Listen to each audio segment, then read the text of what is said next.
बार फिर पुनः अपने YouTube चैनल ऑनलाइन विद्यार्थी पर आप लोगों का स्वागत करता हूं। जैसा कि बच्चों आप लोगों को पता है कि हमने जो है संधि टॉपिक जो है वो हमने पढ़ लिया है। वो व्याकरण का एक टॉपिक था। अब हम इसी क्रम में हम जो है साहित्य का एक टॉपिक पढ़ेंगे, काव्य का एक टॉपिक पढ़ेंगे जिसे हम अलंकार के नाम से जानते हैं। किसके नाम से जानते हैं बेटा? अलंकार के नाम से जानते हैं। क्योंकि अगर हम दोनों ही जैसे संधि के बारे में समास हम पढ़ते तो दोनों व्याकरण के टॉपिक आते, तो वहाँ पर एक हमने साहित्य का टॉपिक रख लिया है जो कठिन टॉपिक होता है वो भी। तो एक व्याकरण का कठिन टॉपिक और एक साहित्य का टॉपिक, इसमें आपकी रोचकता बनी रहेगी और आपको समझने में भी इजी रहेगा। ठीक है, तो इसी क्रम में आज हम टॉपिक को अपने स्टार्ट करते हैं और अलंकार पे हमें चर्चा करनी है। देखो अलंकार टॉपिक हमारा बेटा अलंकार। लेकिन उससे पहले मैं अपने गुरुओं को नमन करता हूँ पढ़ाने से पहले। ठीक है, अब शुरू करते हैं हम। देखो अलंकार क्या होता है।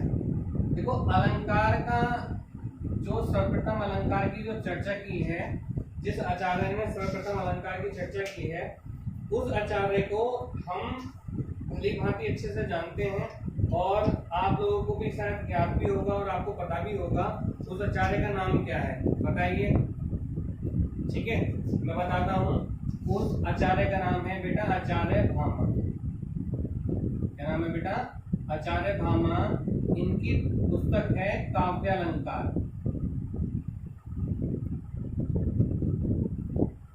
क्या पुस्तक है बेटा इनकी? काव्यालंकार पुस्तक है जिसमें अलंकार की सर्वप्रथम चर्चा इन्होंने की थी। ठीक है, ये जो भामा है इनका जो समय है बेटा वो 6वीं सदी है। कितना समय है बेटा? 6वीं सदी है। और ये कहाँ के निवासी थे? कश्मीर के निवासी थे। कश्मीर, ठीक है, कहाँ के निवासी थे? कश्मीर के निवासी थे। और आपको ये पता ही होगा कि इनके बाद में भामा है, दंडी हैं, रुद्रट हैं, उद्भट हैं, अप्य दीक्षित हैं, जयदेव हैं, आदि कई सारे आचार्य और भी हैं जिन्होंने अलंकार पे चर्चा की है। बामन है। ठीक है, अब उन्हीं आचार्य को सबका तो यहाँ पर हम वर्णन नहीं देंगे, लेकिन जो मेन जो आचार्य हैं उन पे हम चर्चा करेंगे अभी हम इस वीडियो में। तो वहां पर हम थोड़ा सा आपका ध्यान उसकी तरफ आकर्षित कर रहा हूँ मैं और आपको थोड़ा समझाने का प्रयास कर रहा हूँ। देखो बेटा, ये जो अलंकार है हमारा, अलंकार होता क्या है? अलंकार पे हम चर्चा कर रहे हैं, वो अलंकार है क्या चीज? देखो अलंकार क्या होता है बेटा? जो अलंकृत करे या हमारी शोभा बढ़ाए वो अलंकार होता है। जो हमें अलंकृत करे या हमें शोभा बढ़ाए वो अलंकार होता है। जैसे मैं कहूँ कि इस दीवार की शोभा क्या बढ़ा रहा है? ये बोर्ड बढ़ा रहा है। ठीक है, व्हाइट बोर्ड बढ़ा रहा है इसकी शोभा। ऐसे ही मैं कहूँ कि इस बोर्ड की शोभा क्या बढ़ा रहा है? तो इस बोर्ड की शोभा बढ़ा रहा है, जो लिखा हुआ है ये इसकी शोभा बढ़ा रहा है। जो हम मार्कर से लिखे हैं वो इससे शोभा बढ़ रही है। अगर खाली व्हाइट बोर्ड होगा तो इसकी कोई शोभा नहीं होगी। ठीक है, लिखा हुआ होगा तभी अच्छा होगा। ठीक है, जैसे आप जानते ही हैं कि जैसे कोई व्यक्ति है, ठीक है, अब वो व्यक्ति क्या है कि उसने कपड़े बेढंगे बेतरतीब तरीके से पहन रखे हैं। ठीक है, तो वो उसकी शोभा नहीं बढ़ाएंगे। अगर वही कपड़े वही परिधान उसने अच्छे ढंग से पहन रखे हैं तो उसकी शोभा वहां पर बढ़ जाएगी। क्या हो जाएगा बेटा? उसकी शोभा वहां पर बढ़ जाएगी और वो उसको क्या अलंकृत करेंगे? उसकी शोभा बढ़ाएंगे। ठीक है, जैसे मैं यहाँ पर आपसे बात करूं, मैं एक वर्ण ले लेता हूँ च च च च च च। यह वर्ण लिया मैंने। क्या इस वर्ण को उच्चारित करने में च च च च च च एक वर्ण में उच्चारित किया, इसको उच्चारित करने से शोभा बढ़ रही है? इसकी कदापि नहीं बढ़ रही है।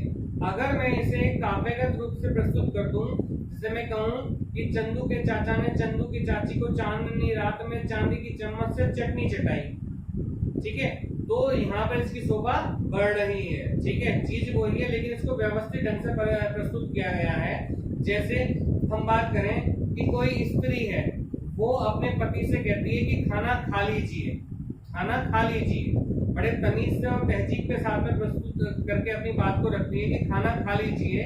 तो व्यक्ति की भूख ना भी होगी तभी कहे हाँ ठीक है चलो थोड़ा खा लेता हूँ मैं। ठीक है, लेकिन क्या है कि वहीं पर वो स्त्री यह कहे कि खाना ठूंस लीजिए, खाना ठूंस लीजिए। अब उसकी बेचारे की भूख अगर होगी भी तो वो कहेगा नहीं आप नहीं खाना। ठीक है, तो वही कंडीशन है यहाँ पे। जो शोभा बढ़ा रहा है वो क्या है? हमारा अलंकार है। ठीक है, अब यहाँ पे बेटा इसको नोट करते हुए चलना है आप लोगों को, और मैं विस्तृत इस पर भी चर्चा जब हम विधिवत करेंगे तब वहां पर आपको मैं बताऊंगा, ठीक है। अब यहाँ पर क्या है,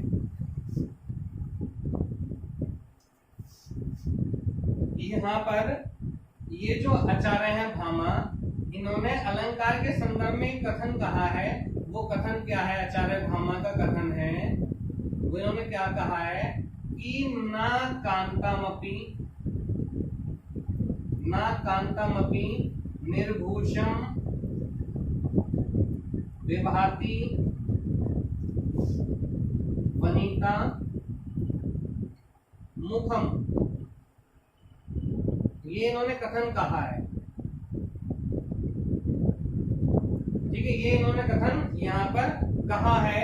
अब यहाँ पर क्या है, इसका भाव क्या है, अर्थ क्या है, इन्होंने कहा कि जिस प्रकार स्त्री का सुंदर मुख भी आभूषणों के बिना शोभित नहीं होता है, ठीक उसी प्रकार अलंकार के बिना कविता शोभित नहीं होती है हमारी, ठीक है। मैं पुनः बता रहा हूँ कि जिस प्रकार स्त्री का सुंदर मुख भी आभूषणों के बिना शोभित नहीं होता है, ठीक उसी प्रकार अलंकार के बिना कविता शोभित नहीं होती है, कविता में सुशोभितता नहीं आती है, ठीक है। इसी क्रम में एक आचार्य और हैं, आचार्य बामन। आचार्य बामन, इनका एक कथन है कि अलम करोति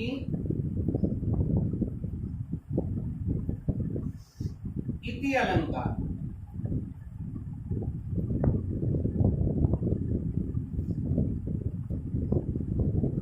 अलम करोति इति अलंकार, ठीक है। अर्थात जो अलंकृत करे वह अलंकार है, यानी कि जो शोभा बढ़ा रहा है वो अलंकार है हमारा, ठीक है। महिला हाथ में चूड़ी पहने हुए हैं, हाथ की कलाई की शोभा बढ़ा रहा है, अलंकृत कर रहा है, ठीक है। अब ऐसे क्या है, मेरे हाथ की शोभा इसमें क्या मार्कर बढ़ा रहा है, ठीक है, तो ये अलंकृत कर रहा है, शोभा बढ़ा रहा है, उसकी अलंकृत कर रहा है, ठीक है। तो जो अलंकृत कर रहा है वो क्या है बेटा, हमारा अलंकार है, ठीक है। आ रही थी मसल में। इसी क्रम में एक अन्य आचार्य हैं, उन्होंने कहा है भूषण बिनु न ब्राजहि कविता वनिता मीर, ठीक है। भूषण ने कहा है, केशव दास ने कहा है, केशव का कथन है भूषण बिनु न ब्राजहि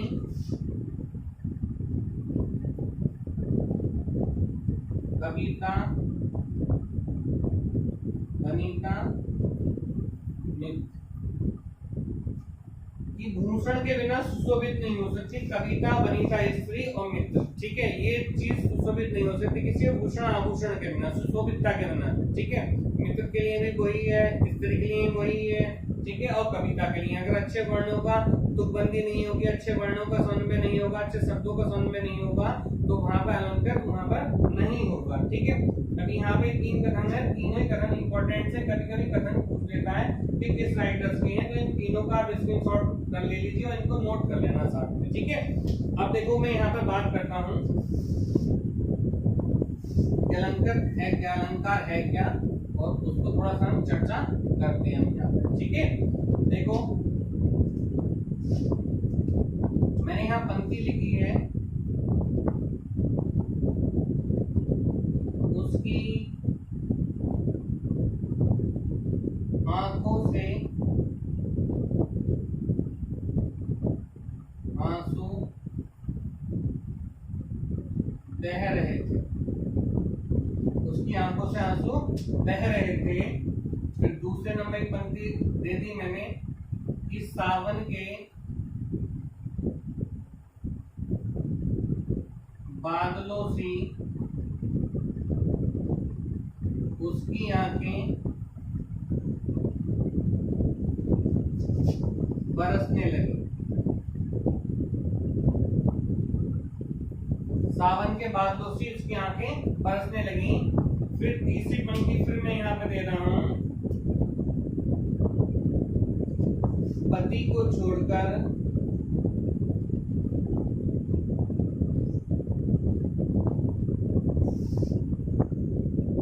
और कोई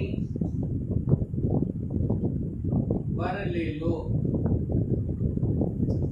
पति को छोड़कर और कोई वर ले लो।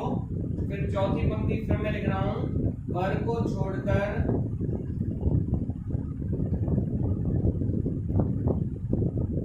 और कोई वर ले लो।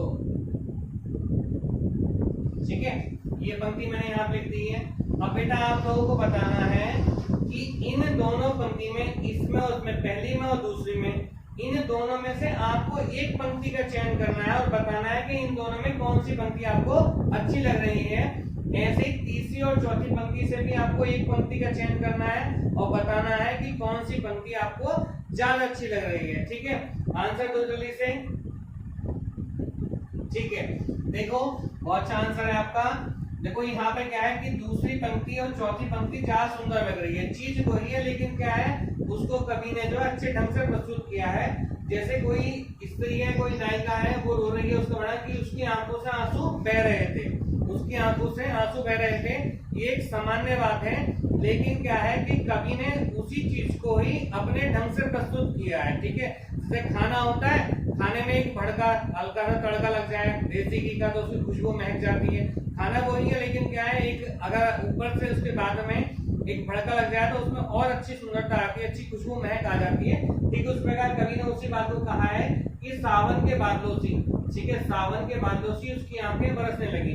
जिस प्रकार से सावन में बरसात होती है, उसकी आंखें में वो नायिका जो इतनी रो रही है जैसे सावन में बरसात हो रही है। ठीक है, दूसरा है कि पति को छोड़कर और कोई वर ले लो। यहाँ पर क्या है कि जब यमराज से अपने पति के प्राणों की रक्षा के लिए सावित्री वहां पर जाती है, तो उससे यमराज कहते हैं कि पति को छोड़कर और कोई वर मतलब और कोई वरदान ले लो मुझसे। लेकिन कवि ने उसी बात को इस टाइप से प्रस्तुत किया कि वर को छोड़कर और कोई वर ले लो।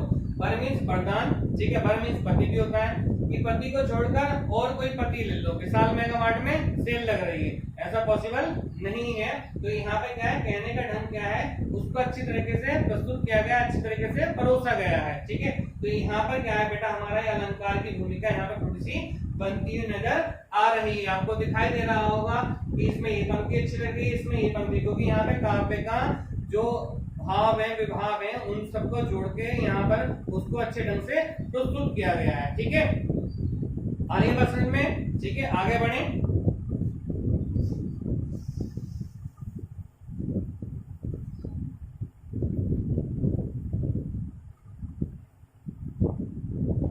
देखो बेटा, ये अलंकार जो है हमारा दो शब्दों से मिलकर बना हुआ है, अलम प्लस का। ठीक है, सबसे पहले तो आप ये चीज नोट करें कि अभी मैं कुछ समय की से पहले मैं वो पढ़ रहा था, जिस समय लॉकडाउन नहीं था, एक प्रैक्टिस सेक्टर पर देख रहा था। तो उसमें क्या है, हरियाणा एसआई में क्वेश्चन पुट अप किया गया, अनसीन पैसेज था उसमें। तो वहां पर उन्होंने पूछा कि अलंकार शब्द का अर्थ है, अनसीन पैसेज में जो एवरेज अध्ययन था उसमें क्वेश्चन था और उसमें अर्थ वहां पर इंगित था, तो वहां पर अर्थ इंगित नहीं दिया था, अर्थ नहीं दे रखा। तो आपको वहां पर बताना चाहिए, क्योंकि ये अलंकार शब्द क्या है, दो शब्दों से मिलकर बना हुआ है, व्यंजन संधि का समावेश हुआ है। तो यहाँ पर क्या है हमारा कि अलम शब्द का अर्थ होता है भूषण और कार शब्द का मीन्स होता है बेटा सजावट। कार शब्द का मीन्स क्या होता है, सजावट। तो परिभाषा में कह सकते हैं हम कि इस प्रकार जो हमें भूषित करे, भूषित करे मतलब शोभा बढ़ाए, जो हमें भूषित करे या हमारी शोभा बढ़ाए, या हमारी शोभा बढ़ाए, वह क्या होगा बेटा, अलंकार होगा, वह अलंकार है। क्या है बेटा, वो अलंकार है। ठीक है, अब यहाँ पर आपको एक चीज ध्यान रखनी है, मैंने आपको पहले ही बताया था कि अलंकार को समझने से पहले मैंने आपको पहले ही क्लास में बताया था कि हिंदी को सीखने के लिए हमें तीन चीजें पता होनी चाहिए। एक तो बेटा वर्ण, एक बेटा शब्द और एक वाक्य। ठीक है, वर्ण क्या है हमारा कि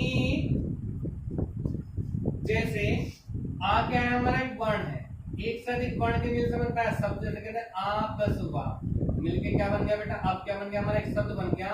और एक से अधिक शब्दों के मिल से बनता है वाक्य। से कहते हैं अब घर चल, अब घर चल, एक छोटा सा हमारा यहाँ पर वाक्य बन जाता है। ठीक है, अब इन चीजों की बेटा फिर पुनः आवश्यकता पड़ेगी, क्योंकि सारा हिंदी व्याकरण इन चीजों पर वर्ण शब्द और वाक्य पे टिका हुआ है, सब कुछ यहीं से निकल कर आना है। ठीक है, अब यहाँ पर देखते हैं हम थोड़ा सा, इस पे हम चर्चा करते हैं। यहाँ पर अब अलंकार कितने प्रकार का होता है, क्या चीज है, थोड़ा यहाँ पे चर्चा करते हैं हम।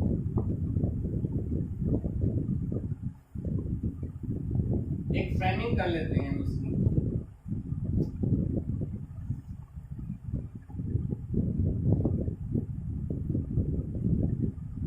ठीक है बेटा,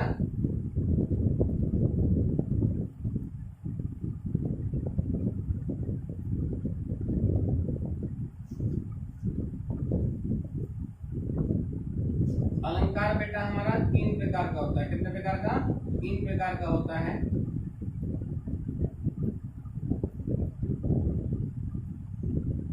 पहला शब्द अलंकार होता है बेटा,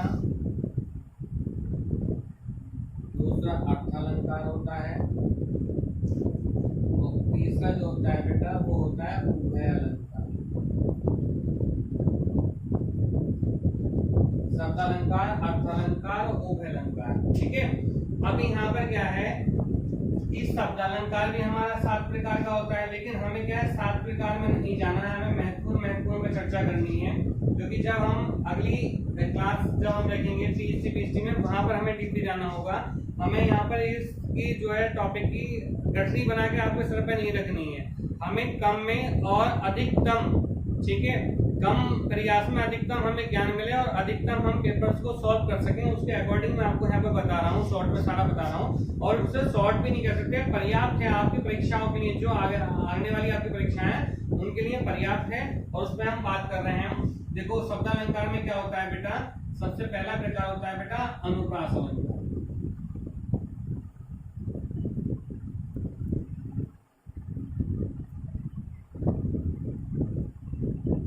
दूसरा होता है बेटा यमक अलंकार।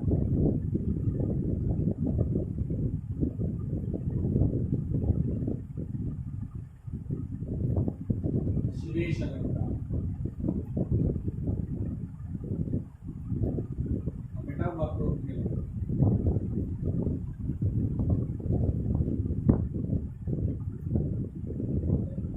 चिकित्सा हो सकता है, उन्मुक्ति विकास हो सकता है, उन्मुक्ति हो सकता है, और भी प्रकार यहाँ पर इसके हो सकते हैं, लेकिन आचार्यों का अलग अलग मत है सब लोगों के।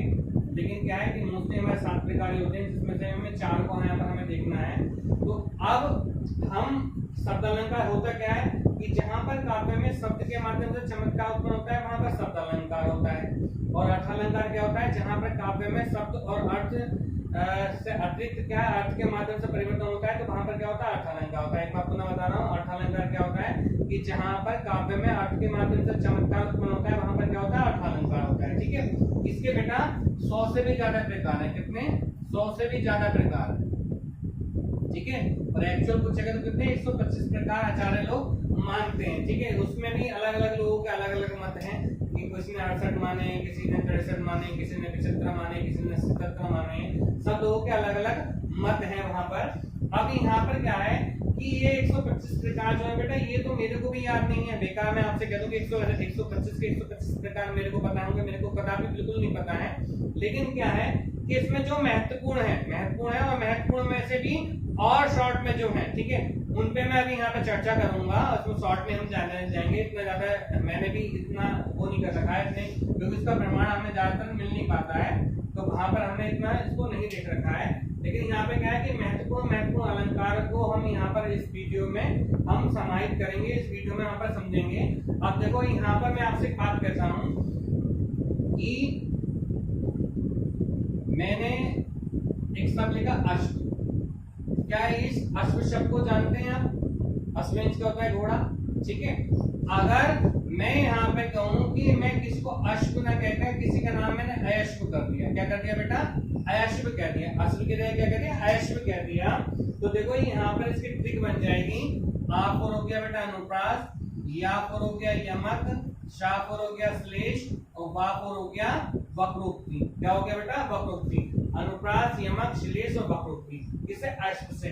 इसके बाद में जितना बचा वो क्या बन जाएगा? हमारा अर्थालंकार बन जाएगा। ठीक है, इसका अतिरिक्त जितना बचा सारा का सारा क्या बन जाएगा हमारा अर्थ अलंकार बन जाएगा विप्सा पुनरुक्ति पुनरुक्ति प्रकाश को छोड़ने के बाद में। ठीक है, अब यहाँ पर क्या है, इसमें हमारे मेन रहते हैं बेटा उपमा, रूपक, उत्प्रेक्षा,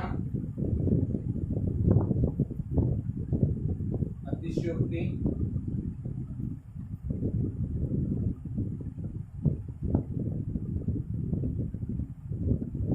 अन्योक्ति,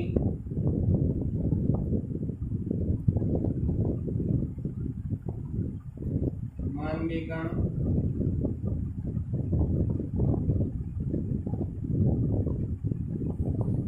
संदेह,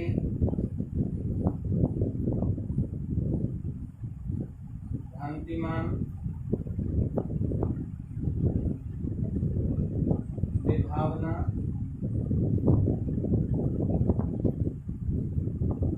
विरोधाभास,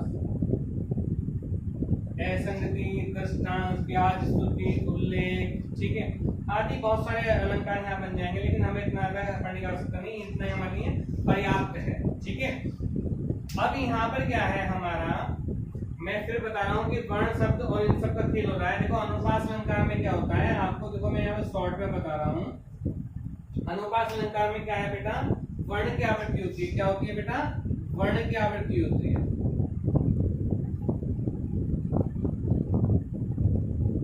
अनुपात अलंकार में क्या होता है बेटा, वर्ण की आवृत्ति होती है। जैसे मैं कहूँ कि चारों चंद्र की चंचल किरणें खेल रही थी जल थल में, तो चार चार वर्ण की आवृत्ति हो रही है, तो वहां पर क्या होगा बेटा, अनुपात अलंकार होगा। अगला क्या है, यमक अलंकार में क्या होता है बेटा, शब्द की आवृत्ति होती है, शब्द की आवृत्ति,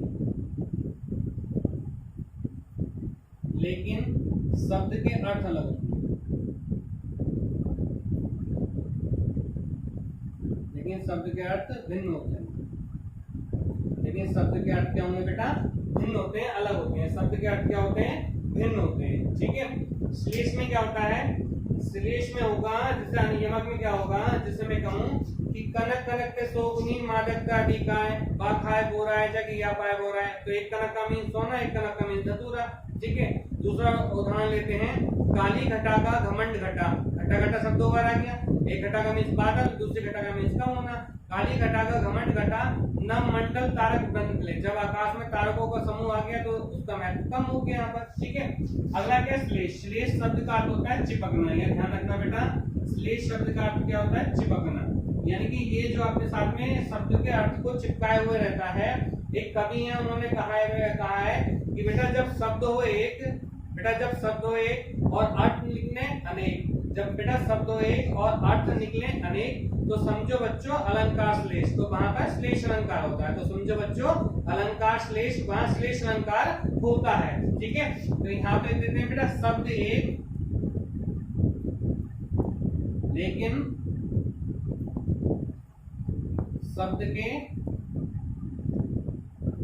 अर्थ अनेक, यानी कि एक से ज्यादा होंगे, लेकिन शब्द के क्या है, अर्थ अनेक, एक से ज्यादा अर्थ वहां पर होते हैं, उसके शब्द के एक से ज्यादा अर्थ वहां पर रहते हैं। ठीक है, जैसे मैं कहूं कि चरण धरत चिंता करत, चरण धरत चिंता करत, फिर चितवत चहु और, सुबरन को खोजत फिरत कवि व्यभिचारी चोर।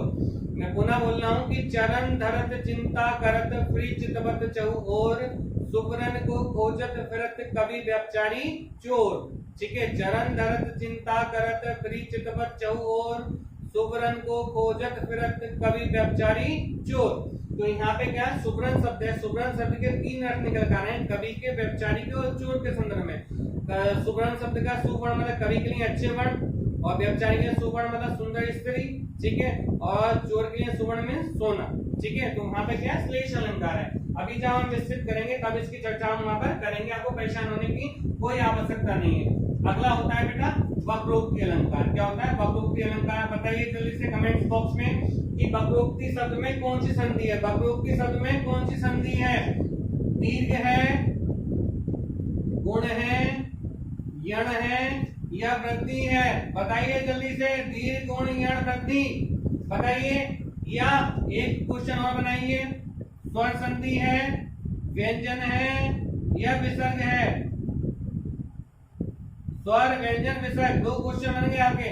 या तो दीर्घ है, गुण है, यण है, वृद्धि, एक क्वेश्चन, ठीक है। स्वर संधि के पाठ से पूछा गया, या पूछा गया कि इसमें स्वर संधि है, व्यंजन संधि है, विसर्ग संधि है, ठीक है। तो ध्यान रखना है इसमें बेटा गुण संधि है, ठीक है। और गुण संधि किसके अंदर आती है? स्वर संधि के अंतर्गत आती है, ठीक है। अब देखो इस शब्द को हम देख लेते हैं, यहाँ पर इस शब्द को थोड़ा समझ लेते हैं, स्पष्ट कर लेते हैं।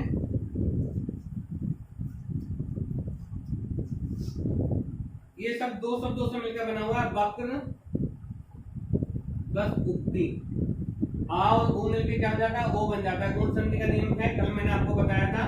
देखो वक्र मीन्स होता है बेटा, वक्र शब्द का अर्थ होता है टेढ़ा, और उक्ति शब्द का मीन्स होता है, अर्थ होता है बेटा कथन, यानी कि टेढ़ी बात। जहां पर कंठ से कहने पर किसी बात का टेढ़ा अर्थ निकलता है, ठीक है। जहां पर कंठ से कहने पर किसी बात का टेढ़ा अर्थ निकलता है, तो वहां पर क्या होता है बेटा? वक्रोक्ति अलंकार होता है। कौन सा अलंकार होता है? वक्रोक्ति अलंकार होता है। इसके भी दो प्रकार है, श्लेष वक्रोक्ति और काको वक्रोक्ति, ठीक है। अभी यहाँ पर उस पर हम चर्चा नहीं करेंगे, अभी यहाँ पर सीधा समझ रहे हैं। देखो यहाँ समझो, एक मैं उदाहरण लिख रहा हूं। कौन हो तुम, इत आए कहां?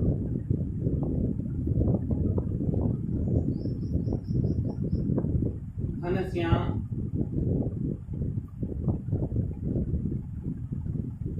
तो कितहु बरसो।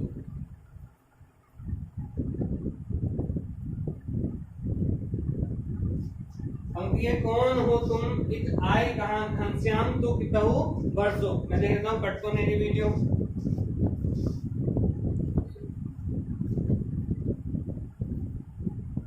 ठीक है, कौन हो तुम, इत आए कहां, घनश्याम तो कितहु बरसो। एक बार क्या है, श्री कृष्ण भगवान राधा के घर पे गए। राधा कहाँ की रहने वाली थी? बरसाने की रहने वाली थी। जब वो घर पे गए, दोनों को पता है, लेकिन दोनों हास परिहास करना जानते हैं, दोनों अंतर्यामी है, दूसरे के मन की व्यथा को समझते हैं।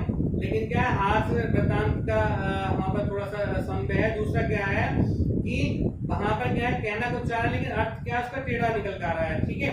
देखो समझो, जब श्री कृष्ण भगवान राधा घर पे गए, तो जब हम किसी का टाइम दरवाजा नॉक करेंगे, दरवाजा खटखटाया उन्होंने, ठीक है, दरवाजा खटखटाते हैं, तो उधर से आवाज आती है कि कौन हो तुम। राधा बोली कौन हो तुम, इत आए कहां, मतलब यहाँ पर क्या करने के लिए आए हो। तो श्री कृष्ण भगवान ने क्या सीधा ना कहते टेढ़े भाव में कहा उनसे कि मैं घनश्याम हूँ, जबकि कह सकते थे मैं कृष्ण हूँ, ठीक है। तो उन्होंने कहा मैं घनश्याम हूँ। तो राधा ने कहा घनश्याम हो तो कहीं जाकर बरसो। अब जो कहीं जाकर बरसो मतलब समझो, घन मीन्स होता है बादल, श्याम मतलब काले बादल, दैट मीन्स बरसने वाले बादल। तो राधा ने कहा अगर तुम घनश्याम हो तो कहीं जाकर बरसो। यहाँ पे क्या झुंझुना लगने के लिए आए हो, ठीक है। तो यहाँ पे क्या है, टेढ़ा अर्थ निकल कर आ रहा है, ठीक है। तो यहाँ पे क्या है बेटा, हमारा वक्रोक्ति अलंकार है। कौन सा अलंकार है? वक्रोक्ति अलंकार है। अब देखो यहाँ समझो, देखो वर्ण की आवृत्ति हो रही है। देखो यहाँ पर यहाँ पर क्या है, शब्द का किल हो रहा है सारा का सारा। अगले वाले में फिर हमारा शब्द का किल हो रहा है, ठीक है। और यहाँ पर क्या है, देखो वाक्य का संबंध में हो पा रहा है, ठीक है। तो यहाँ पर क्या है, हमारा वर्ण शब्द वाक्य इन शब्द का ही प्रयोग यहाँ पर रहता है। अगला देखो समझते हैं बेटा हम, उपमा अलंकार। अगला कौन सा है बेटा हमारा, उपमा अलंकार। इस पे हम चर्चा करते हैं थोड़ा सा। उपमा अलंकार क्या होता है, जहां पर उपमे में उपमान की तुलना की जाती है। जहां पर उपमे की तुलना उपमान से की जाती है, तो वहां पर उपमा अलंकार होता है। कौन सा अलंकार होता है बेटा, उपमा अलंकार होता है। अर्थालंकार को मैंने बताया कि जहां पर अर्थ के माध्यम से चमत्कार उत्पन्न होता है, तो वहां पर अर्थालंकार होता है। उभय अलंकार के कोई प्रकार नहीं होते, जैसे आपने पढ़ा मैथ में उभय निष्ठ, मतलब दोनों में विद्यमान रहना, ठीक है। तो यहाँ पर क्या है, उपमा में क्या, जहां पर उपमे की तुलना उपमान से की जाती है, तो वहां पर क्या होता है, हमारा उपमा अलंकार होता है, ठीक है। इसके लिए समझने के लिए आपको कुछ नहीं करना है, कुछ वाचक शब्द होते हैं इस अलंकार के, से, सी, सा, सम, समाना, सरिस और सो। अगर ये वर्ड्स किसी पंक्ति के बीच में आ रहे हैं, तो वहां पर क्या होगा बेटा, आपका उपमा अलंकार होगा। क्या होगा, उपमा अलंकार होगा। जैसे मैं कहूं, हरि पद कोमल कमल से, हरि पद कोमल कमल से पुनः बता रहा हूँ, हरिपद कोमल कमल से, तो से शब्द आ गया यहाँ पर, क्या है बेटा, उपमा अलंकार है। क्या है, उपमा अलंकार। कौन सा है, शब्दालंकार है या अर्थालंकार है, तो क्या बनेगा बेटा हमारा, अर्थालंकार होगा। क्यों, क्योंकि उपमा अलंकार के ही वाचक शब्द होते हैं और उपमा अलंकार किसमें होता है, हमारा अर्थालंकार में होता है। ठीक है, तो यहाँ से भी आपको समझ में आ रहा होगा। अगला देते हैं बेटा रूपक अलंकार। रूपक अलंकार में क्या होता है, जहाँ पर उपमेय और उपमान को एक रूप मान लिया जाता है, एक समानता रख ली जाती है, तो वहां पे क्या होता है बेटा, हमारा रूपक अलंकार होता है। कौन सा अलंकार होता है, रूपक अलंकार होता है। रूपक अलंकार में क्या होता है, उपमेय उपमान के बीच में एक चिन्ह लगा हुआ होता है, और इस चिन्ह को हम जानते हैं क्या कहते हैं बेटा, योजक चिन्ह कहते हैं। इसको क्या कहते हैं, योजक चिन्ह कहते हैं। एक समास आपने पढ़ रखा होगा, कौन सा समास बेटा, द्वंद्व समास। कौन सा, द्वंद्व समास। तो द्वंद्व समास में आपने पढ़ रखा होगा, जैसे शब्द दे दिया, समासिक पद दे दिया, माता पिता। क्या दे दिया बेटा, माता पिता। एक समासिक पद आपको दे दिया, अगर हम इस शब्द का विग्रह करेंगे, समासिक पद का हम विग्रह करेंगे, तो विग्रह क्या बनेगा, माता और पिता। क्या बनेगा बेटा, माता और पिता। ठीक है, अब समास कौन सा हो जाएगा, द्वंद्व समास हो जाएगा इसमें। ठीक है, समासिक पद कौन समास होगा, द्वंद्व समास हो जाएगा। लेकिन क्या है, तो यहाँ पे क्या और सबसे अर्थ स्पष्ट हो रहा है, किससे हो रहा है, और सबसे स्पष्ट हो रहा है। लेकिन रूपक में क्या होता है, इसका अर्थ होता है बेटा रूपी। रूपी मतलब समान, उसके इक्वल, उसके बराबर। ठीक है, जैसे मैं एक उदाहरण ले रहा हूँ, मैया मैं तो चंद्र खिलौना ले हूं। कौन ले हूं, चंद्र खिलौना ले हूं। ये हमने एक उदाहरण ले लिया, मैया मैं तो चंद्र खिलौना ले हूं। ठीक है, श्री कृष्ण भगवान अपनी माता से कह रहे हैं कि मैया मैं तो चंद्र खिलौना ले हूं। तो यहाँ पर क्या है हमारा, श्री कृष्ण भगवान जब अपनी माँ से कह रहे हैं कि मैया मैं तो चंद्र खिलौना ले हूं। अगर मैं यहाँ पे द्वंद्व समास की भांति अगर और शब्द ला के देखूं, तो इसका अर्थ कितना स्पष्ट होगा आप लोग बताओ। और मैं रूपी शब्द लगाऊं तब अर्थ स्पष्ट हो रहा है, किससे ज्यादा स्पष्ट हो रहा है आप बताना है। मैया मैं तो चांद और खिलौना ले हूं। श्री कृष्ण अपनी माता से कह रहे हैं मैया मैं तो चांद और खिलौना ले हूं। फिर कह रहे हैं मैया मैं तो चांद रूपी खिलौना ले हूं। मैया मैं तो चांद रूपी खिलौना ले हूं। किसका अर्थ स्पष्ट हुआ बेटा, रूपी शब्द से। तो रूपक अलंकार समान योजक। ठीक है, तो रूपक अलंकार होगा। अगला होता है बेटा उत्प्रेक्षा अलंकार। कौन सा अलंकार होता है बेटा, उत्प्रेक्षा अलंकार।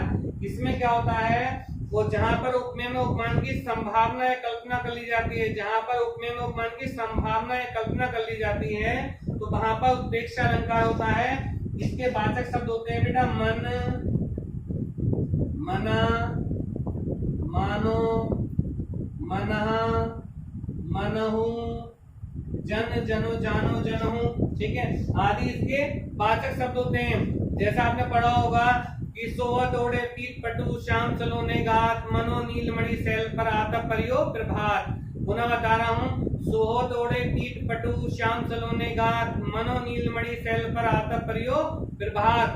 तो यहाँ पर क्या है हमारा उत्प्रेक्षा अलंकार है। क्यों, मानो इसमें वाचक शब्द आ गया है, मानो वाचक शब्द वहां पर विद्यमान है, तो वहां पर क्या होगा हमारा उत्प्रेक्षा अलंकार होगा। ठीक है, अगला है अतिशयोक्ति अलंकार। देखो सबसे पहले ये शब्द जो है वर्तनी में पूछ लिया जाता है आपसे, परीक्षा में वर्तनी में पूछ जाता है। शाह जो है हमारा पूर्ण सा होता है, बड़ा शाह बना हुआ था, आ का इसमें मात्रा रहती है, आधा शाह नहीं होता है, पूर्ण सा होता है। तो ये शब्द वर्तनी में हमसे पूछ जाता है। ध्यान रखना है कि अतिशयोक्ति शब्द वर्तनी में आप लिख के देख लेना, शाह पे आप मात्रा आकंठ की मात्रा नहीं लगाते हैं, जबकि होता क्या है पूरा शब्द होता है। अतिशय धन उक्ति शब्द से बना हुआ है, गुण संधि इसमें है। कौन सी संधि है बेटा, ओ की मात्रा आ रही है, कौन सी संधि है, गुण संधि है। ऐसी अन्य जमा उक्ति, इसमें कौन सी संधि है, गुण संधि है। यहाँ पर हमारी कौन संधि है, गुण संधि है। वक्रोक्ति में कौन सी थी, गुण संधि थी हमारी। ठीक है, और अलंकार शब्द में क्या है हमारी व्यंजन संधि, अलम प्लस कार। ठीक है, व्यंजन संधि यहाँ पर विद्यमान होती है। अब देखो अतिशयोक्ति में क्या है, जहां पर किसी बात को लोक सीमा से बड़ा चढ़ाकर प्रस्तुत किया जाता है, इतना बढ़ा के कहा जाता है कि आप कल्पना नहीं कर सकते। जैसे सम्राट अशोक ने कलिंग के युद्ध में खून की नदियां बहा दी। पॉसिबल है, कितना झूठ है, सफेद झूठ। अंग्रेजी में हाइपरबोल होता है, हमारा ये अलंकार होता है हाइपरबोल, वही क्या है हिंदी में अतिशयोक्ति अलंकार। और आपने फिल्मों में देखा होगा जब नायक नायिका की प्रशंसा करता है, आजकल गानों में आपको सुनने मिल जाएगा, सोने जैसा रंग है तेरा चांदी जैसे बाल, सोने जैसा रंग है तेरा चांदी जैसे बाल। तो सोने जैसा रंग कैसा हो जाएगा और चांदी से बाल कैसे हो जाएंगे, ठीक है। तो वहां पर भी क्या है हमारा अतिशयोक्ति अलंकार होता है, बात को बड़ा सारा कहना, ठीक है, अतिशयोक्ति अलंकार होता है। जैसे और दूसरा उदाहरण ले कि वह रात भर इतना रोया या रोई कि उसने 2 टप पानी भर दिया, पॉसिबल है? पॉसिबल है नहीं। इतनी गर्मी पड़ रही है, कोल्ड ड्रिंक के कैप के ढक्कन के बराबर भी आंसू नहीं इकट्ठे हो सकते, ठीक है। तो बात कुछ झूठी है। जैसे दूसरा ध्यान ले, मैं तुमसे लाखों हजारों बार बोल चुका हूँ, मैं तुमसे लाखों हजारों बार बोल चुका हूँ, अगर किसी बात को बोलने के लिए 1 मिनट का ही वक्त लगा होगा तो कितने घंटे कितने महीने लगे होंगे, कैलकुलेशन करके देखना, मेरा मैथ थोड़ा कमजोर है, ठीक है। तो यहाँ पर क्या हमारा अतिशयोक्ति अलंकार हो जाएगा। अगला होता है अन्योक्ति अलंकार। अन्योक्ति अलंकार में क्या होता है, अन्य धन उक्ति, अन्य प्लस उक्ति सबसे बना हुआ है, जहां पर किसी प्रत्यक्ष के माध्यम से अप्रत्यक्ष पे कटाक्ष किया जाता है, कमेंट्स किया जाता है, तो वहां पर क्या होता है बेटा, अन्योक्ति अलंकार होता है। जहां पर प्रत्यक्ष के माध्यम से अप्रत्यक्ष पे कटाक्ष करते हैं तो वहां पे क्या होता है, अन्योक्ति अलंकार होता है। यानी कि प्रत्यक्ष ना कहकर अप्रत्यक्ष रूप से अपनी बात रखना। जैसे मैं यहाँ पर समझा रहा हूँ थोड़ा सा, ए और बी ये 2 दोस्त हैं, ए और बी 2 क्या है, मित्र हैं। ये यहाँ पर इन दोनों में बहुत अच्छी दोस्ती है, बहुत अच्छी जुगलबंदी है, लेकिन क्या है किसी कारणवश इन दोनों में जो है आपसी मनमुटाव हो जाता है और दोनों एक दूसरे से वार्तालाप नहीं करते हैं, दोनों एक दूसरे से वार्तालाप नहीं करना चाहते। लेकिन क्या है कि ए की पुस्तक किसके पास है, बी के पास है, ए की पुस्तक किसके पास में, बी के पास है। अब ए अपनी पुस्तक बी से लेना चाह रहा है, लेकिन वो लड़ाई होने की वजह से, मनमुटाव होने की वजह से वो अपनी बात उससे नहीं कह रहा है। तो वहां पर क्या है कि ये ए जो है किसी सी को आधार बनाएगा, किसी सी मतलब क्या, किसी अन्य को आधार बनाएगा और इनडायरेक्ट वे में इसके सामने कहेगा, कब कहेगा, जब बी वहां पर उपस्थित होगा। सी से कहेगा ओए मेरी किताब दे, ओए मेरी किताब दे, तो सी कहेगा ओए मेरे पास कौन सी किताब है, तो बी कहेगा ले ले इसकी किताब दे दे। यानी कि इनडायरेक्ट वे में बात को कहना क्या होता है हमारा, अन्योक्ति अलंकार होता है। क्या होता है बेटा, अन्योक्ति अलंकार होता है, अन्योक्ति अलंकार होता है। ज्यादातर हमारे जितने भी राजनेता होते हैं वो किसी पार्टी पे अगर कमेंट करते हैं, कटाक्ष करते हैं, तो अन्योक्ति के माध्यम से करते हैं। किसके माध्यम से करते हैं, अन्योक्ति के माध्यम से करते हैं, ठीक है। अगला है बेटा मानवीय अलंकार। क्या है बेटा, मानवीय अलंकार। मानवीय अलंकार में क्या होता है, जहाँ पर प्रकृति को सजीव रूप से इंगित कर दिया जाता है, जड़ चेतन रूप में प्रस्तुत कर दिया जाता है। जहाँ पर प्रकृति को तो सजीव मान लिया जाता है या जड़ चेतन रूप में स्वीकार कर लिया जाता है, तो वहां पर क्या होता है हमारा मानवीय अलंकार होता है। मानवीय अलंकार होता है। कौन सा अलंकार होता है बेटा, मानवीय अलंकार होता है। जैसे मेघ आए बड़े बंधन के सबर के, मेघ आए बड़े बन ठनकर सबर कर, मेघ आए बड़े बन ठनकर सबर कर, ठीक है। मेघ मतलब बादल, ठीक है, आए बड़े बंधन के सबर के, तो मेघ को यहाँ पे क्या है, सजीव रूप मान लिया जाएगा। मेघ क्या बादल हो गया, बादल क्या हमारा पुल्लिंग है, पुल्लिंग मतलब क्या सजीव रूप से, तो क्या नायक बन गया। तो मतलब मेघ से मतलब क्या है यहाँ पर दामाद, दामाद मतलब जमाई, जमाई, जमाई राजा, ठीक है। तो यहाँ पर क्या है, जमाई, ठीक है। तो यहाँ पर क्या है हमारा कि जो दामाद है उसे क्या है, क्या बना दिया, मेघ की तरह इंगित कर दिया कवि ने, ठीक है। जैसे बरसात वाले बादल आते हैं बंठन के सबर के आते हैं, ऐसे जब ससुराल में दामाद जाता है तो वो भी बंठन के सबर के ही जाता है। कैसे आता है, बंठन के सबर के जाता है। आप लोग भी बंठन के सबर के ही जाना, ठीक है। यहाँ पे क्या हो गया हमारा मानवीय अलंकार हो गया। कौन सा अलंकार हो गया बेटा, मानवीय अलंकार हो गया। जब आप ऐसा ही बन जाएंगे और जब एक टीचर बन जाएंगे आप, तो आप भी बंठन के सबर के जाना ससुराल में, ठीक है। तो क्या बन गया हमारा मानवीय अलंकार। कौन सा अलंकार होगा जब आप बंठन के सबर के जाएंगे, जब आप वर्दी में होंगे, टू स्टार लगे हुए होंगे आपके, तो कौन सा अलंकार होगा वहां पर, कौन सा अलंकार होगा, मानवीय अलंकार होगा। प्रकृति को सजीव रूप से इंगित कर दिया जाएगा, ठीक है। अगला है बेटा हमारा संदेह अलंकार। कौन सा अलंकार है, संदेह अलंकार हमारा, ठीक है। इसमें बात करते हैं संदेह अलंकार में। संदेह अलंकार के वाचक शब्द होते हैं। मैं इसको जो है साहित्य में पढ़ाऊंगा मानवीय अलंकार में, और विस्तृत चर्चा इस पे करूंगा। इतनी विस्तृत चर्चा कि आपको लगेगा कि हाँ कुछ है, अम्मी और अब्बू में अंतर पता लग जाएगा। आपको क्या लग जाएगा, अम्मी और अब्बू में अंतर पता लग जाएगा क्या होता है, ठीक है। यूट्यूब पे बहुत चैनल वाले पड़े हुए हैं, ऐसे बच्चे को भ्रमित करते हैं, ऐसा दिग्भ्रांत बना देते हैं, उसे पथभ्रष्ट कर देते हैं मार्ग से कि वो बेचारा कंफ्यूजन हो जाता है कि क्या पढ़ूं क्या ना पढ़ूं। ठीक है, तो इतनी लंबी लंबी वीडियो बना देंगे, अनावश्यक वीडियो बना देंगे, अनावश्यक वार्तालाप करेंगे, इसका कोई औचित्य नहीं होता है। वहां पर हम बेटा आपको सही और समुचित ज्ञान यहाँ पर देने का प्रयास कर रहे हैं और उसको आप समझ भी रहे होंगे और आपकी समझ में भी आ रहा होगा। ठीक है, अगला है हमारा संदेह अलंकार। संदेह अलंकार में क्या होता है कि संदेह बना रहता है, कार्य नहीं होता है। संदेह अलंकार में संदेह बना रहता है, कार्य नहीं होता है। और इसका भी या अथवा इसके वाचक शब्द होते हैं, या और अथवा इसके वाचक शब्द होते हैं। अगर पंक्ति में कहीं पे या और अथवा शब्द आ रहा है तो वहां पर क्या होगा बेटा, हमारा क्या होगा, वहां पर हमारा संदेह अलंकार होगा। कौन सा अलंकार होगा बेटा, संदेह अलंकार होगा। जैसे यह रस्सी है या सांप, यह रस्सी है या सांप, क्या है बेटा, रस्सी है या सांप। तो यहाँ पर या शब्द आ गया, कौन सा अलंकार हो गया, संदेह अलंकार हो गया। अगला क्या होता है बेटा, भ्रांतिमान अलंकार। भ्रांतिमान अलंकार किसमें क्या होता है,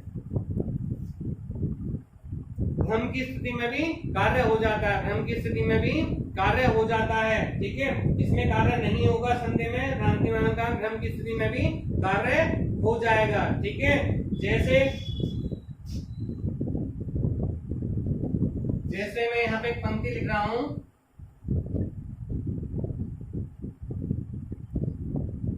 वृंदावन विहरत फिरे राधा नंद किशोर, वृंदावन विहरत फिरे राधा नंद किशोर, नीरद यामिनी जानी संग, नीरद यामिनी जानी संग, डोले बोले मोर, डोले बोले मोर। ठीक है, वृंदावन गए हो, आप घूमने कहीं गए हो, नहीं गए हो, जाने दो। वृंदावन का जो वो है कुंज, ठीक है, उसे देखना, उसकी शोभा अत्यधिक विश्वसनीय है, हृदय को आपके बिल्कुल झकझोर देगी, इतनी अद्भुत छवि है वहां की, पेड़ों के वृक्षों की छाया इतनी अद्भुत है। देखो वृंदावन में विहार कर रहे हैं कौन, राधा, और नंद के किशोर कौन हो गए, श्री कृष्ण भगवान। ठीक है, विहार कर रहे हैं। नीरद में होता है बादल, यामिनी में बिजली। ठीक है, नीरद यामिनी जानी संग, डोले बोले मोर, कौन, डोले बोले मोर। जब वृंदावन में विहार कर रहे हैं कौन, राधा, और नंद के किशोर कौन, श्री कृष्ण भगवान। अभी बताओ श्री कृष्ण का रंग कैसा है, सांवला। कैसा रंग है बेटा, सांवला। सामने से मतलब क्या हो गया, काला। और राधा का रंग कैसा है, गौर। गौर से मतलब क्या हो गया बेटा, श्वेत, सफेद। कैसा हो गया उनका, गौर। गौर से मतलब श्वेत रंग, सफेद रंग। और बादल कैसे होते हैं, बरसात वाले बादल आते हैं तो कैसे होते, काले। और उसमें जब बरसात की जब होती है तो वहां बिजली कड़कती है, बिजली का रंग कैसा होता है, कैसा होता है बिजली का रंग, सफेद। तो वहां पे क्या है, उन्हें क्या है, दोनों लोग तो विहार कर रहे हैं कौन, श्री कृष्ण और राधा भगवान, लेकिन उन्हें क्या है, मोरों ने क्या समझ लिया, बरसात वाले बादल समझ लिया। क्या समझ लिया, बरसात वाले बादल समझ लिया। और उन्हें देख के क्या करते हैं, वो नृत्य करने लगते हैं, जबकि वास्तविकता में ऐसा कुछ था ही नहीं। वहां पर तो राधा कृष्ण भगवान विहार कर रहे थे, भ्रमण कर रहे थे, घूम रहे थे। ठीक है, अगला होता है बेटा हमारा विभावना अलंकार। विभावना अलंकार मोस्ट इंपोर्टेंट अलंकार, एसआई के लिए सबसे सारे इंपोर्टेंट अलंकार है विभावना अलंकार। देखो यहाँ पर क्या है बेटा, इसको आपको समझना है। एक शब्द याद रखना है इसमें, बिनु। अगर किसी पंक्ति में बिनु शब्द आ रहा है, क्या शब्द आ रहा है, बिनु शब्द आ रहा है, तो वहां पर आपका क्या होगा, विभावना अलंकार होगा। क्या होगा, विभावना अलंकार होगा। और विभावना शब्द का अर्थ विशेष प्रकार की कल्पना, यहाँ पर विशेष प्रकार की कल्पना कर ली जाती है। ठीक है, जैसे मैं बात करूं,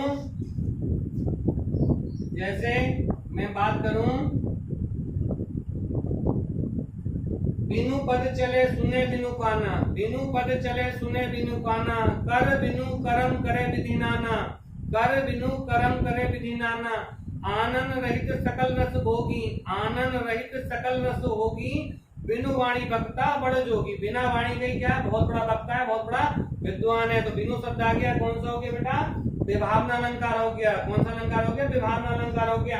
अगला होता है बेटा विरोधाभास अलंकार। विरोधाभास, विरोध प्लस आभास, कौन सी संधि हो रही है, कौन सी संधि हो रही है बताओ जल्दी से कमेंट बॉक्स में। विरोधाभास में कौन सी संधि है बताओ। दीर्घ गुण ईयण वृद्धि कौन सी है, दीर्घ संधि है। विरोध प्लस आभास, ठीक है। दीर्घ संधि आ और बड़ा आम लेके क्या बन जाएगा, बड़ा बन जाएगा। संधि क्या बन जाएगी हमारी, दीर्घ संधि बन जाएगी। कौन संधि, दीर्घ संधि बन जाएगी। संधि में ऐसे ढूंढते हुए चले करो बेटा, ठीक है। संधि ने पढ़ ली है, जो टॉपिक पढ़ लिया उसको बिल्कुल कंठस्थीकरण आपकी स्मृति में होना चाहिए, उसको अच्छे से करना है आप लोगों को। दूसरा देखो यहाँ पर हमारा विरोधाभास क्या होता है, दो चीजों में विरोध का आभास होना है। विरोध का आभास कैसे होता है, जैसे बच्चों अभी देखो मार्च में होली का त्योहार व्यतीत हुआ है, तो आपने देखा होगा वहां पर मित्र मंडली में आप में किसी ने आपका रंग लगाया। पहले एक मित्र ने आपका रंग लगाया, फिर दूसरे ने लगाया, फिर तीसरे ने लगाया। पहले एक ने लगाया, फिर दूसरे ने लगाया, फिर तीसरे ने लगाया, फिर चौथे ने लगाया, आपके चेहरे पे रंग लगाया।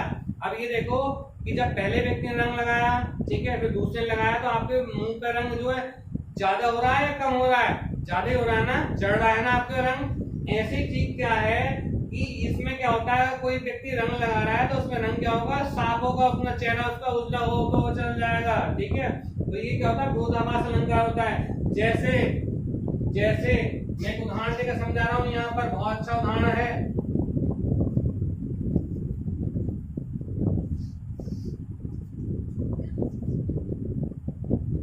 या अनुरागी चित्त की गति समझे ना ही कोई। या अनुरागी चित्त की गति समझे ना कोई, जो बूढ़े श्याम रंग, जो बूढ़े श्याम रंग,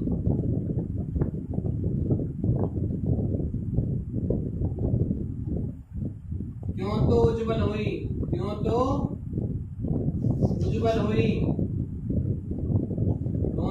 उज्जवल हुई, ठीक है। या अनुरागी होता है प्रेम करने वाला व्यक्ति, उसके चित्त मतलब मन की गति को कोई नहीं समझ सकता। अब देखो प्रेम करने वाला क्या है, देखो ईश्वर से प्रेम करना भी, नायक नायिका भी प्रेम करते हैं, ठीक है, सब लोग प्रेम करते हैं, एक दूसरे प्रेम करते हैं। बच्चे पिता से करता है और पिता बच्चे से करता है, पुरुष पत्नी से करता है या प्रेमिका से करता है, जिससे भी करता है। प्रेम अलग ही भाव है, वो किसी के प्रति भी हो सकते हैं, ठीक है। या अनुरागी चित्त मतलब उसके मन की गति को नहीं समझ सकते। हम कितना, मैं अपनी बेटी से कितना प्रेम करता हूँ अतः है, उसकी कोई सीमा नहीं है। या अनुरागी चित्त की गति समझे ना कोई, उसके मन की गति को कोई नहीं समझ सकता। जो बूढ़े श्याम रंग, जितना व्यक्ति श्याम रंग में डूबता है, जो तो उज्जवल हो। श्याम मतलब काले रंग में। अब ये बताओ काले रंग में डूबने पर उज्जवल हो जाएगा कोई व्यक्ति, सफेद हो जाएगा नहीं होगा ना। यहाँ पे क्या है, जो बूढ़े श्याम रंग की हो तो उज्जवल होगी, उतना व्यक्ति सफेद होते जाता है, इतना स्वच्छ हो जाता है, पवित्र हो जाता है, मन उसका चंचल हो जाता है। तो क्या यहाँ पे क्या विरोध का आभास है, होना चाहिए काला, लेकिन हो क्या रहा है, सफेद हो रहा है। अब देखो यहाँ पर बताओ मेरे को कि इस उज्जवल शब्द में कौन सी संधि है, और ये वर्तनी की दृष्टि से शुद्ध शब्द है या अशुद्ध शब्द है, ये बताओ मेरे को जल्दी से कमेंट बॉक्स में। उज्जवल शब्द शुद्ध है अशुद्ध है, संधि कौन सी है इसमें, कल कराई थी मैंने आपको, कल ही परसों कराई थी, बताओ कौन संधि थी, ठीक है। तो यहाँ पर आपको बताना है, देखो यह अनुरागी चित्त की गति, मन की गति को उन्हें कोई नहीं समझ सकता। जो पूरे श्याम रंग क्यों तो उज्जवल हो, जितना व्यक्ति श्याम रंग में डूबता है, इतना ही क्या उज्जवल, इतना ही सफेद होता हुआ चला जाता है। या अनुरागी चित्त की गति समझे न कोई, जो पूरे श्याम रंग क्यों तो उज्जवल हुई। जितना व्यक्ति भगवान की, ईश्वर की भक्ति में इतना लीन होते चल जाता है, उसके अंदर इतनी कुलीनता, दुष्विचार उतने ही नष्ट होते चल जाते हैं। लेकिन एक ध्यान रखना, लेकिन एक इसका अपवाद है, हमारे बाबा आसाराम जी, उसके अपवाद हैं। किसकी भक्ति में इतने लीन थे, ऐसे उड़ जाते थे वो, लेकिन क्या है, उनके अंदर की बुराई जो कुलिनता थी वो उनके से दूर नहीं हो पाई, तो उसके अपवाद हो जाएंगे यहाँ पर बाबा आसाराम हमारे, ठीक है। यहाँ पर अलंकार को हमने एक बहुत शॉर्ट समय में यहाँ पर पढ़ा है। अब हम बात करेंगे, थोड़ा सा और इस पर चर्चा करेंगे, ठीक है। अरे बेटा स्क्रीनशॉट लो जल्दी से।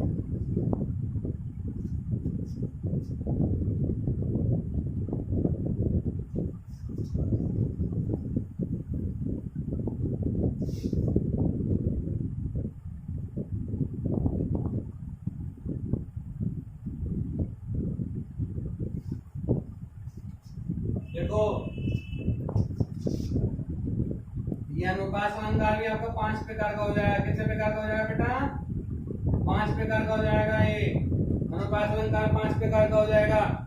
पहला हो जाएगा छेकानुप्रास। कौन सा हो जाएगा बेटा? छेकानुप्रास। हो जाएगा वृत्यानुप्रास। कौन सा हो जाएगा? वृत्यानुप्रास। हो जाएगा लाटानुप्रास। छेकानुप्रास, वृत्यानुप्रास, लाटानुप्रास। फिर हो जाएगा श्रुत्यानुप्रास। श्रुत्यानुप्रास, श्रुत्यानुप्रास। फिर हो जाएगा अंत्यानुप्रास। कौन सा हो जाएगा? अंत्यानुप्रास अलंकार। ठीक है, यहाँ पर ये अलंकार हो जाएगा 5 प्रकार हो जाएंगे। वक्रोक्ति अलंकार भी 2 प्रकार का हो जाएगा, श्लेष वक्रोक्ति और काकु वक्रोक्ति। श्लेष वक्रोक्ति और काकु वक्रोक्ति। ठीक है, ये भी अभंग और शभंग 2 प्रकार में हो जाएगा। श्लेष नहीं, लेकिन इसको हमें इतना डीपली पढ़ने की आवश्यकता नहीं है, क्योंकि अनुप्रास अलंकार को हम यहाँ पर पढ़ लेंगे। इसको थोड़ा सा ज्ञान का अध्ययन कर लेंगे। ठीक है, इसको नोट करो जल्दी से, नोट करिए जल्दी से।